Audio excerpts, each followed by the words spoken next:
ನಾಯಕ NAYAK ನಾಯಕ ಅಂತಾನೆ ನಮೂದು ಮಾಡಬೇಕು. ಮತ್ತೆ ಧರ್ಮದ ಕಾಲಂ ಬಂದಾಗ ಹಿಂದೂ ಅಂತ ಅದನ್ನ ನಮೂದು ಮಾಡಿಸ್ಬೇಕು ಅಂತ ಕರ್ನಾಟಕ ರಾಜ್ಯ ಸರ್ಕಾರ ಅಂದರೆ ಇವತ್ತು 22ನೇ ತಾರೀಕು ಸಾಮಾಜಿಕ ಮತ್ತು ಶೈಕ್ಷಣಿಕ ಗಣತಿಯನ್ನು ಮಾಡಬೇಕು ಅಂತೇಳಿ ಇವತ್ತಿಂದ ಬಹುಶಃ ಮುಂದಿನ ತಿಂಗಳು 7ನೇ ತಾರೀಕುವರೆಗೂ ಅಕ್ಟೋಬರ್ 7ನೇ ತಾರೀಕುವರೆಗೂ ಇದು ಸಾಮಾಜಿಕ ಮತ್ತು ಶೈಕ್ಷಣಿಕ ವರದಿ ಅಂತಲೇ ಹೇಳ್ಬೋದು. ಇದು ಬರ್ತಾ ಏನಾಗಿದೆ ಅಂತಂದರೆ ಇದು ಜಾತಿ ಗಣತಿ ಅಂತಲೂ ಆಗ್ತಾ ಇದೆ. ಇದು ಇರ್ಬೋದು ಒಂದು ಅಂತ. ಮೊದಲನೇದಾಗಿ ಏನು ಈ ಶೈಕ್ಷಣಿಕ ಮತ್ತು ಸಾಮಾಜಿಕ ಏನು ವರದಿನ ತಗೊಳೋದಕ್ಕೆ ಈಗಾಗಲೇ ಸರ್ಕಾರ ನೇಮಕ ಮಾಡಿದೆ. ಇವತ್ತಿಂದ ಪ್ರಾರಂಭ ಆಗ್ತಾ ಇದೆ. ಇದಕ್ಕೆ ಕಳೆದ ಸುಮಾರು ಒಂದು 100 ವರ್ಷಗಳಿಂದಲೇ ಒಂದು ಸಮೀಕ್ಷೆ ನಡೆದು ಬ್ರಿಟಿಷ್ನವ್ರ ಕಾಲದಲ್ಲೇ. ಅವಾಗಿದ್ದಂಥದ್ದು ಸುಮಾರು ಒಂದು 25-30 ಕೋಟಿ ಜನ ಇದ್ರೇನೋ ಅಷ್ಟೇ. ಇವತ್ತು ನಾವು 140 ಕೋಟಿ ಜನ ಆಗಿದ್ದೀವಿ.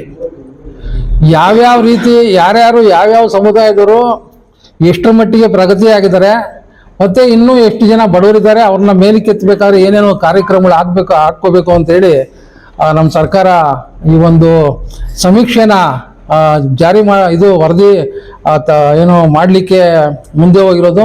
ನಿಜವಾಗೂ ನೀವೆಲ್ಲರೂ ಸಹ ಸ್ವಾಗತ ಮಾಡಬೇಕು. ನಿಮಗೆ ಗೊತ್ತಿದ್ದಂಗೆ ಇದು ಈ ಸಾಮಾಜಿಕ ಶೈಕ್ಷಣಿಕ ಮತ್ತು ಈ ಜಾತಿ ಗಣತಿಯನ್ನು ನಿರಂತರವಾಗಿ ಮೇಲ್ವರ್ಗದ ಜನ ಮುಂಚೆಯಿಂದನೂ ವಿರೋಧ ಮಾಡ್ಕೊಂಡು ಬರ್ತಾ ಇರ್ತಕ್ಕಂಥದ್ದು ನೀವು ನೋಡ್ತಾ ಇದ್ದೀವಿ. ಉದಾಹರಣೆಗೆ LG ಅವನೂರು, ಚಿನ್ನಪ್ಪರೆಡ್ಡಿ ಆಯೋಗ, ವೆಂಕಟಸ್ವಾಮಿ ಆಯೋಗ, ಮತ್ತು ಅನೇಕ ಮತ್ತು ಮೊನ್ನೆ ತಾನೇ ಇದು ಹಿಂದೆ ಮಾಡುವಂಥ ಕಾಂತರಾಜು ವರದಿಯನ್ನು ಕೊಟ್ಟಿರೋದು. ಅದಾದ್ಮೇಲೆ ಜಯಪ್ರಕಾಶ್ ಹೆಗಡೆ ಅವರು ಮಾಡಿದಂಥ ಒಂದು ಆಯೋಗ. ಇದು ಯಾವನ್ನೂ ಸಹ ಇನ್ನೇನು ಜಾರಿ ಮಾಡಲೇಬೇಕು ಅಂತ ಹೋದಾಗ ಇವತ್ತು ಏನು ವಿರೋಧ ಮಾಡ್ತಿದ್ದಾರೆ ಮೇಲ್ವರ್ಗದವರು, ಅವತ್ತೂ ಸಹ ವಿರೋಧ ಮಾಡ್ತಾನೇ ಇದ್ರು. ಅಂದರೆ ಈ ಸರ್ಕಾರ ಭಾಳ ಗಟ್ಟಿಯಾಗಿ ಯಾವುದಕ್ಕೂ ಸೊಪ್ಪಾಗ್ದಂಗೆ ಆಗಲೇಬೇಕು ಅಂತೇಳಿ ಎಷ್ಟೇ ಒತ್ತಡ ಬಂದ್ರೂ ಈ ಒಂದು ಸಮೀಕ್ಷೆನ ಪ್ರಾರಂಭ ಮಾಡಿದೆ. ಆಯಾ ಜಾತಿಯವರು ಏನು ಜಾಗೃತರಾಗಿ ಆಯಾ ಸಮಾಜದವರು ನಾವು ಹೆಚ್ಚಾಗಿರ್ಬೇಕು ಅಂತೇಳಿ ಒಂದೇ ಜಾತಿಯನ್ನು ಆ ಕಾಲಂನಲ್ಲಿ ಒಂದೇ ಜಾತಿ ಇದು ನಮೂದು ಮಾಡಬೇಕು ಅಂತೇಳಿ ಆಯಾ ಸಮಾಜದ ಮುಖಂಡರು ಈಗಾಗಲೇ ಆಯಾ ಸಮಾಜ ಬಂಧುಗಳನ್ನೆಲ್ಲ ಕರೆದು ಹೇಳ್ತಾ ಇರ್ತಕ್ಕಂಥದ್ದು ನೀವೆಲ್ಲ ನೋಡ್ತಿದ್ದೀವಿ.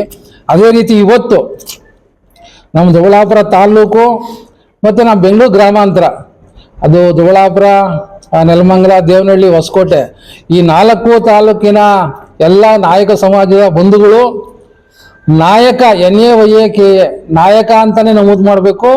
ಮತ್ತು ಧರ್ಮದ ಕಾಲಂ ಬಂದಾಗ ಹಿಂದೂ ಅಂತ ಅದನ್ನ ನಮೂದು ಮಾಡಿಸ್ಬೇಕು ಅಂತಕ್ಕಂಥ ಮಾತನ್ನ ಈ ಸಂದರ್ಭದಲ್ಲಿ ತಮ್ಮೆಲ್ರಿಗೂ ಈ ಮಾಧ್ಯಮದ ಮುಖಾಂತರ ತಿಳಿಸ್ತಾ ತಾವು ಸಹ ಹೆಚ್ಚಾಗಿ ಇದು ಪ್ರಚಾರ ಮಾಡಬೇಕು ಅಂತಕ್ಕಂಥ ಆ ಮಾತನ್ನು ಹೇಳಿ ನನ್ನ ಮಾತು ಮುಗಿಸ್ತೇನೆ. ನಮಸ್ಕಾರ.